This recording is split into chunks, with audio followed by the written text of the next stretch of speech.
सपा अध्यक्ष अखिलेश यादव के लिए सपा के ही राष्ट्रीय महासचिव स्वामी प्रसाद मौर्य मुसीबत बन गए हैं, क्योंकि एक मामला ठंडा नहीं होता कि स्वामी प्रसाद मौर्य अपने दूसरे बयान से सनसनी मचा देते हैं।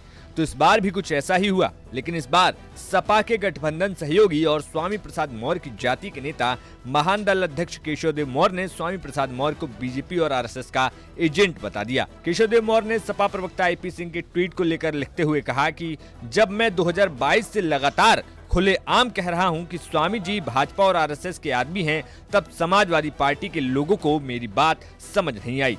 मैंने कहा कि उन्हें छोड़कर समाजवादी पार्टी किसी भी शाक्य सैनी कुशवाहा मौर्य नेता को एमएलसी बना दो, तब बात समझ में नहीं आई। अभी कह रहा हूं कि इन्हें डस्टबिन में मत रखो, निकाल कर बाहर फेंको, वरना घर में बदबू फैलाएंगे। केशवदेव मौर्य इतने पर ही नहीं थके। इसके बाद एक्स पर एक और उन्होंने पोस्ट लिखते हुए कहा कि जो शख्स भाजपा और आरएसएस के रिमोट से संचालित हो रहा हो, वो अखिलेश यादव के निर्देशों को भला क्यों मानेगा। ये तो हो गई स्वामी प्रसाद मौर्य के विरोधियों की बात। समाजवादी पार्टी के प्रवक्ता आईपी सिंह ने स्वामी प्रसाद को लपेटे में लेते हुए कहा कि आपकी बेटी बीजेपी से सांसद घोर सनातनी है, पहले उसे हिंदू धर्म सनातन धर्म की कमियों के बारे में समझा लेते। जब 5 साल बीजेपी के कैबिनेट मंत्री थे, तब तो एक शब्द हिंदू धर्म के बारे में मुंह से नहीं निकला। मुझे लगता है कि आप स्वामी जी बीजेपी के इशारे पर काम कर रहे हैं। अब लेकिन स्वामी प्रसाद मौर्य को इतना कुछ बोलने के बाद आईपी सिंह यहीं नहीं रुके। आईपी सिंह ने डिंपल यादव के बयान को कोट करते हुए लिखा कि स्वामी प्रसाद मौर्य के बयान पर मैनपुरी में बहन डिंपल यादव जी के द्वारा कहा गया कि स्वामी प्रसाद मौर्य का बयान सदा व्यक्तिगत है।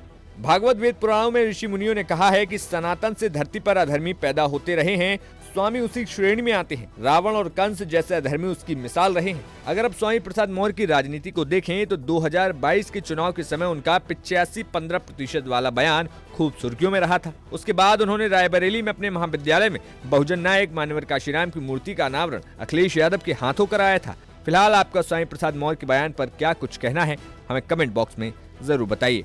ब्यूरो रिपोर्ट, यूपी तक।